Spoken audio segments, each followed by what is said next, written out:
మన Andhra Pradesh home minister అయిన అనిత గారు కూడా వచ్చారు. హాయ్ ఫ్రెండ్స్, ఎలా ఉన్నారు? మీ శివ ట్రావెలర్. ఇంతకీ మనం చూడబోయే ప్రదేశం ఏంటో తెలుసా? ఈ కొండ మీద కాకులు అనేవి వాలవు. అంతేకాకుండా ఈ కొండ మీద దేవతామూర్తుల విగ్రహాలు ఉండవు. అంతేకాకుండా ఈ టెంపుల్కి ధ్వజస్తంభం అనేది లేదు. ఇంతకీ మీకు అర్థమై ఉంటుందిగా మనం ఏం చూడబోతున్నాము. అదేనండి, మన పల్నాడు జిల్లాలో గల కోటప్పకొండ దేవాలయం. ఈ దేవాలయానికి పురాణాలలో చాలా చరిత్ర ఉంది. అదేంటో ఇప్పుడు మనం తెలుసుకుందాం, పదండి. ఈ కోటప్పకొండ దేవాలయం నర్సరావుపేట నుంచి 15 కిలోమీటర్లు ఉంటుంది. నర్సరావుపేట నుంచి వినకొండ వెళ్లే దారిలో మనకి ఈ ఆర్చి కనపడుతుంది. ఈ కోటయ్య స్వామికి మొక్కుబడులుగా చిన్న పెద్ద అనే తేడా లేకుండా ఈ ప్రభలని తీసుకెళ్తారు. జస్ట్ ఈ శాంపుల్ ప్రభలు మాత్రమే, ముందు ముందు ఉన్నాయి పెద్ద పెద్ద ప్రభలు.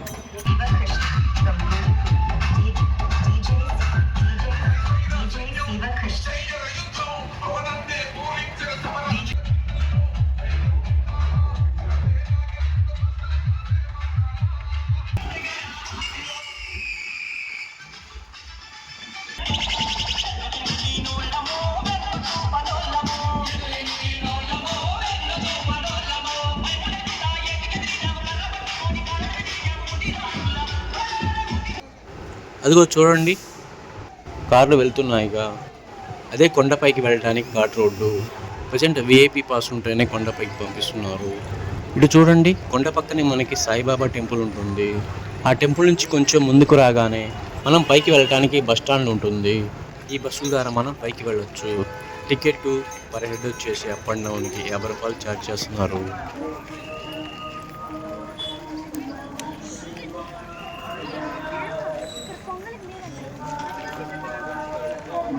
అంతేకాకుండా ఈ బాబా టెంపుల్ పక్కనే ఒక కొత్త టెంపుల్ అనేది కన్స్ట్రక్షన్ అవుతుంది.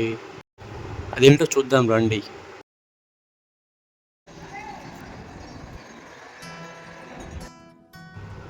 చూశారుగా ఆంజనేయ స్వామి టెంపుల్ ఎంత బాగుందో చూడండి. ఇక్కడ భక్తుల రద్దీ ఎక్కువ ఉంటుంది కాబట్టి మన పోలీసు వారు టికెట్ బుకింగ్ కౌంటర్లను ఏర్పాటు చేశారు.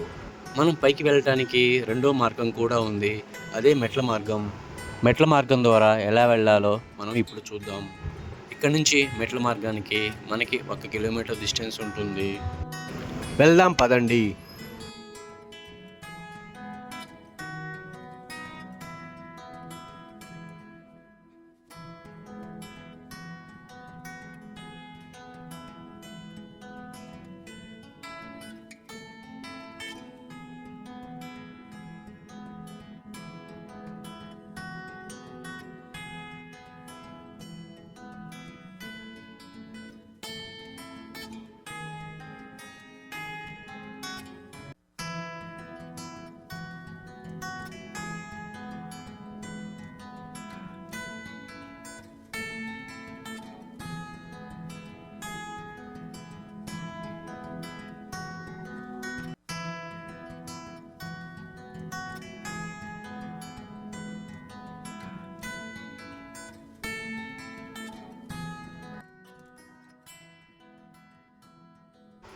మెట్ల మార్గం దగ్గరికి వచ్చేసాం. ఇదే ఆ మెట్ల మార్గం. ఈ మెట్ల మార్గం ఎంట్రన్స్లో ఆ శివయ్యని చూడండి, ఎంత అందంగా ఉన్నాడు. చూసి దర్శించుకోండి. ఈ మెట్ల మార్గం ఎంట్రన్స్లో కూడా మనకు ఆర్చ్ ఒకటి కనపడుతుంది. ఈ ఆర్చ్ నుంచి మనం లోపలికి వెళ్ళాలి.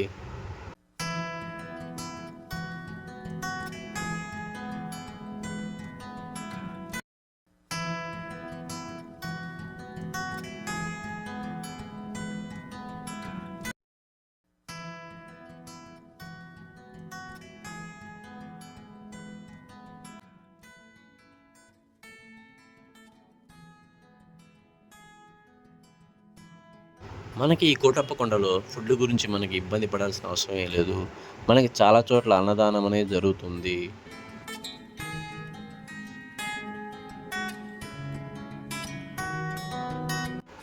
మనకి మెట్ల ఎంట్రన్స్లోనే కేశని ఖండనశాల ఉంటుంది. ఇక్కడే భక్తులు మొక్కులు చెల్లించుకొని కొండపైకి వెళ్తారు.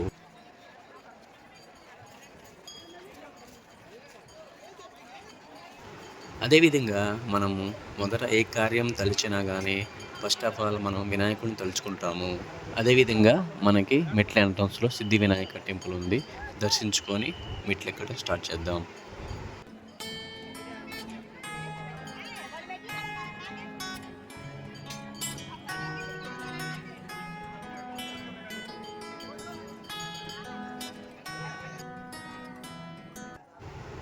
అదేవిధంగా ఈ మెట్ల యొక్క విశిష్టత ఏంటంటే పసుపు కుంకుమతో మెట్లు పూజ చేసుకుంటూ చేదుకో కోటయ్య ఆదుకో కోటయ్య అనే నామస్మరణతో ఆ కోటయ్య స్వామిని దర్శించుకుంటే తమ కోరికలు తీరతాయని ఇక్కడ భక్తుల నమ్మకం. ఇంతకీ ఈ కోటప్ప కొండకి త్రికోటేశ్వర ఆలయం అనే పేరు ఎందుకు వచ్చిందో మనం ఇప్పుడు చూద్దాం. మీరు కాకులు దూరని కారడి అనే పదం మీరు వినే ఉంటారు, కానీ కాకులు వాలని కొండ గురించి మీరు ఎప్పుడూ విని ఉండరు. మనము కొండ ఎక్కుతున్నంతసేపు మనకి కాకులు కనిపించినా కొండ ఎక్కిన తర్వాత మనకి ఒక్క కాకి కూడా మనకు కనిపించదు. ఇప్పటి వరకు ఈ కొండపై కాకులు వాలిన దాఖలాలు చరిత్రలో లేదు. ఇంతకీ ఈ చరిత్ర ఏంటంటే పురాణ కథనం ప్రకారం పరమశివుడు తనకు తానుగా చిన్న బాలుడిగా రూపాంతరం చెంది దక్షిణామూర్తిగా కైలాసంలో కఠిన తపస్సు ఆచరించిన సమయంలో బ్రహ్మదేవుడు దేవతలతో దక్షిణామూర్తిని సందర్శించి ప్రార్థించి తమకు జ్ఞానబోధ చేయమని కోరాడు. అయితే ఆ పరమశివుడు బ్రహ్మాదులను త్రికూటచలానికి వస్తే జ్ఞానం ఇస్తానని చెప్పగా, అయితే ఆ బ్రహ్మదేవుడు శివుడి కోరిక మేరకు త్రికుటాచలానికి వచ్చి శివుని చేత జ్ఞానబోధ పొందాడు. ఈ కొండనే పాత కోటప్ప కొండ అంటారు. ఇక్కడ లింగ రూపం 1 అడుగు ఎత్తులో ఉంటుంది. ఈ గుడి ఉన్న శిఖరమే రుద్ర శిఖరం అంటారు. అసలు ఇంతకీ పాత కోటప్ప కొండ నుంచి కొత్త కోటప్ప కొండకి పరమశివుడు ఎలా వచ్చాడంటే లాంగ్ ఎగో ఒకానొక టైంలో గొల్లబామ అనే శివుడి పరమ భక్తురాలు ఉండేది. ఈ గొల్లబామ రోజు రుద్రకొండకు వెళ్ళి అంటే పాత కోటప్ప కొండకు వెళ్ళి రోజు పూజలు ప్రార్థనలు చేయడం ప్రారంభించింది. ఇలా రోజు శివుణ్ణి పూజించడం ద్వారా తనమే తాను ఆసక్తిని కోల్పోయింది. అందుకే ఈ గొల్లబామ పరమ భక్తురాలైంది. ఒకరోజు గొల్లబామ కింద నుంచి పైకి శివునికి అభిషేకం చేయడానికి పెరుగు తీసుకెళ్తుండగా ఆ పెరుగు కుండని పక్కన పెట్టి విశ్రాంతి తీసుకుంటుండగా అదే టైంలో ఒక కాకి పెరుగు తినడానికి వచ్చి ఆ కుండని పగలగొట్టింది. అది చూసిన గొల్లబామ కోపంతో ఊగిపోయి ఇంకెప్పుడు కాకులు ఈ కొండ మీద వాలకూడదని శపిస్తుంది. ఈ గొల్లబామ శాపం వలన అప్పటి నుంచి ఇప్పటి వరకు ఒక్క కాకి కూడా ఈ కొండ మీద మనకి కనిపించదు. ఈ గొల్లబామ భక్తికి ముక్తుడైన శివుడు జంగమ దేవరలాగా కనిపించి నువ్వు కొండపైకి ఎక్కుతూ దిగుతూ ఇబ్బంది పడాల్సిన అవసరం లేదని నేనే నీ దగ్గరికి వస్తానని వాగ్దానం ఇస్తాడు. అలా వాగ్దానం ఇచ్చి ఇంటికి వెళ్ళమని చెప్పగా శివుడు గొల్లబామకు ఒక షరతు పెట్టాడు. నువ్వు ఇంటికి వెళ్ళేటప్పుడు వెనక్కి తిరిగి చూడకూడదు అని ఆజ్ఞాపిస్తాడు. ఈ గొల్లబామ శివుడి ఆజ్ఞను స్వీకరించి కిందకి బయలుదేరుతుంది. కిందకి వెళ్ళే క్రమంలో బ్రహ్మకొండకు వచ్చిన తర్వాత ఆమెకు అనుమానం వచ్చి వెనక్కి తిరిగి చూసింది. దాంతో పరమశివుడు అక్కడే ఉన్న గుహలో లింగరూపం దాల్చాడు. ఇలా లింగరూపం దాల్చిన కొండనే మనము ఇప్పుడు చూసే కొత్త కోటప్ప కొండ.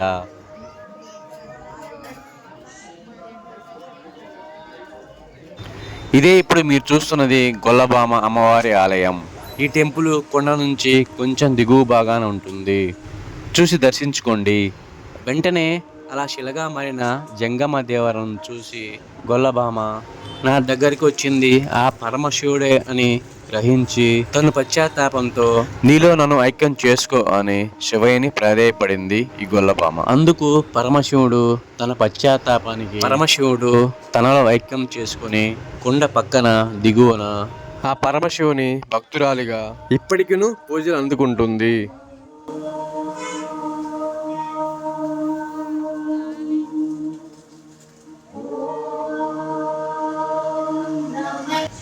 ఇంతటితో మనం మెట్లు ఎక్కడం పూర్తయింది.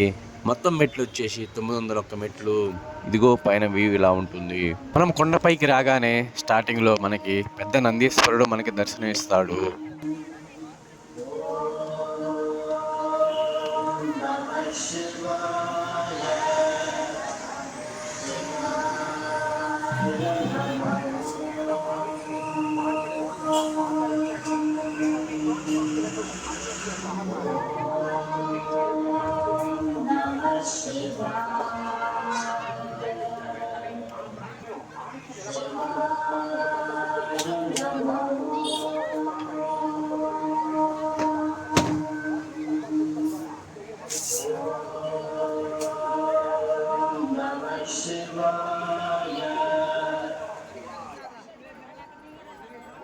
ఇప్పుడు మీరు చూస్తున్నది ఫ్రీ దర్శనం క్యూ లైను.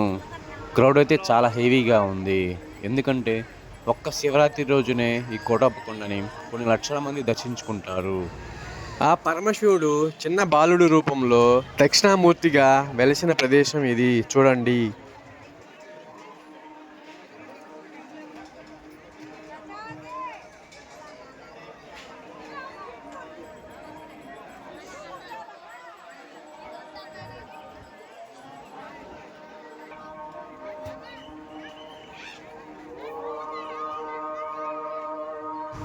ఈ కొండకి సామాన్య భక్తులతో పాటు రాజకీయ నాయకులు కావచ్చు, పారిశ్రామికవేత్తలు కావచ్చు, ఎవరైనా సరే వచ్చి ఇక్కడ మొక్కులు చెల్లించుకుంటారు. కలెక్టర్ గారికి అట్లాగే దేవాదాయ శాఖ సిబ్బందికి అందరికి కూడా పేరు పైన అభినందనలు తెలియజేస్తున్నా. ప్రతి సంవత్సరం ఇలాగే ఘనంగా మన ఆంధ్రప్రదేశ్ హోమ్ మినిస్టర్ అయిన అనిత గారు కూడా వచ్చి ఇక్కడ స్వామివారి దర్శించుకొని పట్టు వస్త్రాలు సమర్పించారు.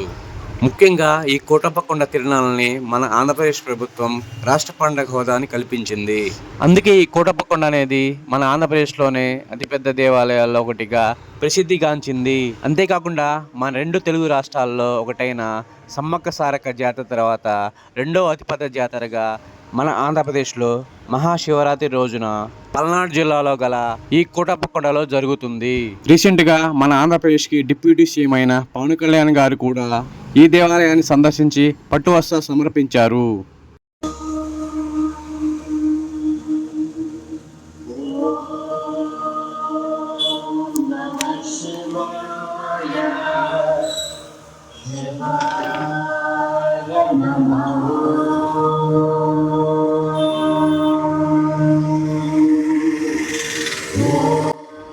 ఇదేనండి మన కొత్త కోటప్పకొండ దేవాలయం. ఈ కొండ కింద నుంచి వచ్చేసి 600 అడుగు ఎత్తులో ఉంటుంది.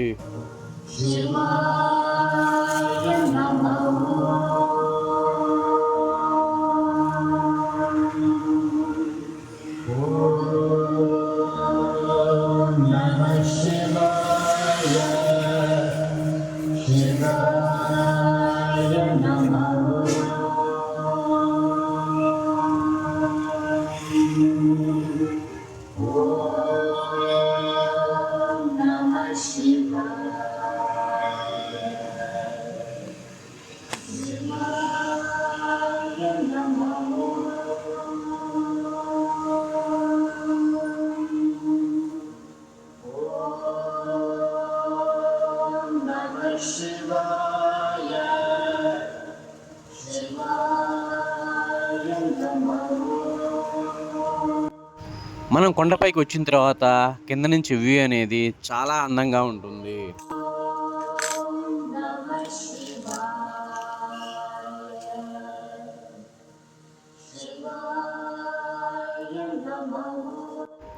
ఇప్పుడు మీరు చూస్తున్నది పాత కోటప్పకొండ, అదేనండి రుద్రకొండ. ఈ రుద్రకొండ కింద నుంచి మనకి 1587 అడుగులు ఎత్తులో ఉంటుంది. ఈ కొండపైకి వెళ్ళాలంటే మనం కొంచెం ట్రెక్కింగ్ చేసుకుంటూ వెళ్ళాలి. ఈ కోటప్పకొండకి ఇంకో విశేషం ఏంటంటే మనం ఎటు చూసినా కానీ 3 శిఖరాలు కనపడతాయి. ఈ శిఖరాలే బ్రహ్మ శిఖరం, విష్ణు శిఖరం, రుద్ర శిఖరం. ఈ 3 రూపాలను భక్తులు రుద్ర రూపాలుగా భావిస్తారు.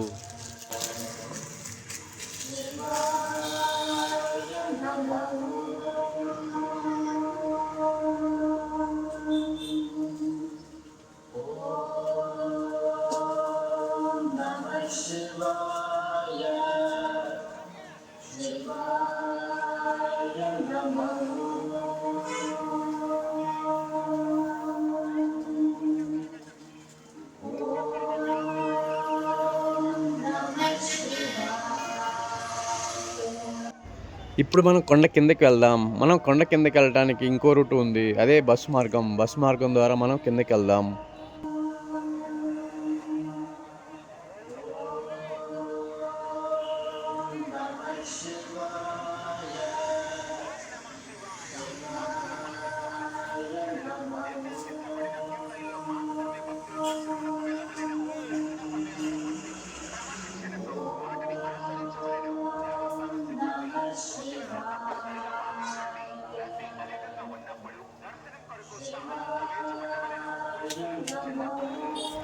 ఇది మనం బస్సు ఎక్కడానికి క్యూ లైన్ ద్వారా బారికేడ్లు పెట్టారు. ముఖ్యంగా ఈ సంవత్సరం మన పోలీసు వారు భక్తులకు ఎలాంటి ఇబ్బంది కలగకుండా చాలా జాగ్రత్తలు తీసుకున్నారు. క్యూ లైన్లు కావచ్చు, ట్రాఫిక్ కంట్రోల్ కావచ్చు, బస్సు వెహికల్ పార్కింగ్ కావచ్చు, ట్రాఫిక్ కంట్రోల్ చేయడం కావచ్చు, ఇంకా చాలా ఉన్నాయి. వినాయకుడి విగ్రహం ఎంత పెద్ద విగ్రహం చూడండి. మనం కొండపైకి వచ్చిన తర్వాత ఎంట్రన్స్ లో విగ్రహం ఉంటుంది.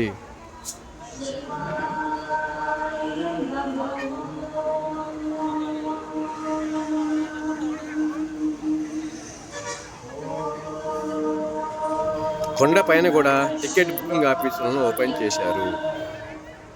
ఇప్పుడు మనం కిందకి వెళదాము.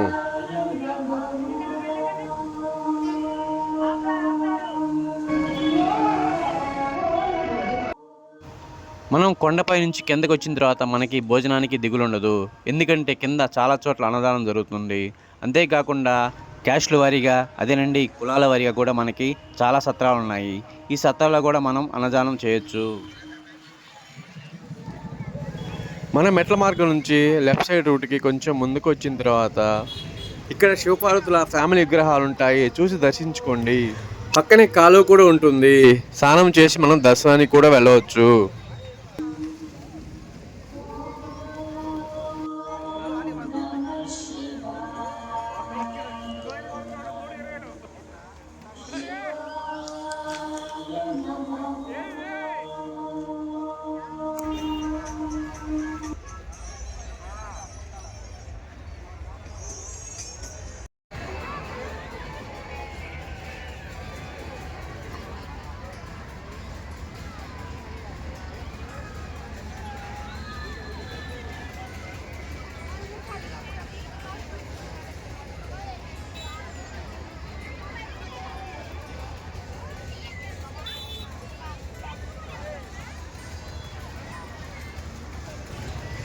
మహాశివరాత్రి రోజున ఫ్యామిలీతో ఎవరన్నా కొండకి వెళ్ళారంటే చాలా జాగ్రత్తగా ఉండండి.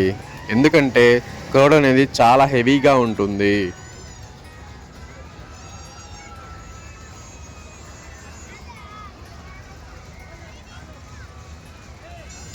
ఇప్పుడు నేను జేఎన్టీవీలో ఎక్కి వ్యూ మొత్తం చూపిస్తాను, చూడండి.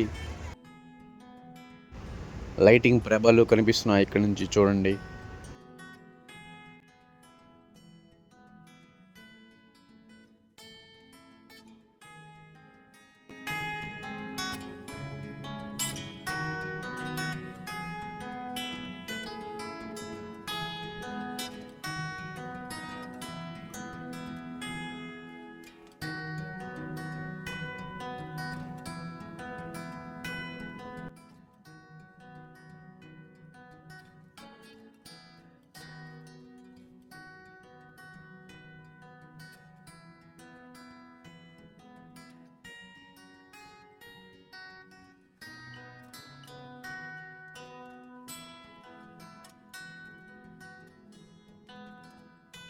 ఇంత క్రౌడ్ ఒక్క మహాశివరాత్రి రోజునే మనం చూడవచ్చు. మన 2 తెలుగు రాష్ట్రాల ప్రజలు ఇక్కడికి వచ్చి సందర్శిస్తారు. జేఎన్టీవీలో ఎక్కిన తర్వాత తిరునాళ్ళ మాత్రం ఒక రేంజ్లో ఉంది. ఇంతకుముందు వినాయక విగ్రహం చూసాం కొండపైన, అదేనండి ఇది. ఈ క్రౌడ్ చూడండి ఎలా ఉందో. నైట్ వ్యూ ఇదేనండి మనం స్టెప్స్ ద్వారా వెళ్ళే మార్గం.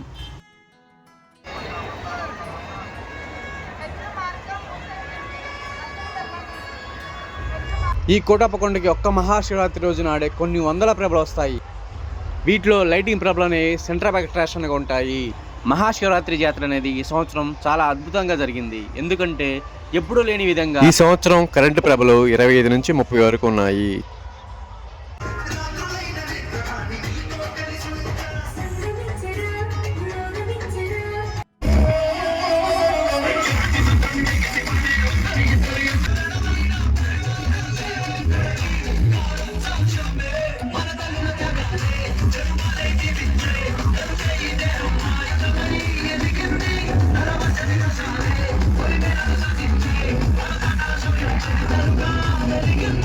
Let's go!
ఈ ఎలక్ట్రిక్ ప్రభలు అనేవి చాలా ఖర్చుతో కూడుకున్నది. ఒక్కో లైటింగ్ ప్రభ కాస్ట్ వచ్చేసి మినిమం 30 లక్షల వరకు అవుతుంది. అంతేకాకుండా కొన్ని వందల మంది కష్టార్జితంతో ఈ ప్రభ అనేది రెడీ అవుతుంది. ప్రభను రెడీ చేయాలంటే మినిమం 30 రోజుల వరకు పడుతుంది.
ఇంతకీ వీడియో నచ్చింది అనుకుంటున్నాను మీకు. Please like and share and subscribe చేయండి. ప్లీజ్ సపోర్ట్ చేయండి. ఇంకా మంచి మంచి వీడియోస్ మీ ముందుకు తెస్తున్నాను.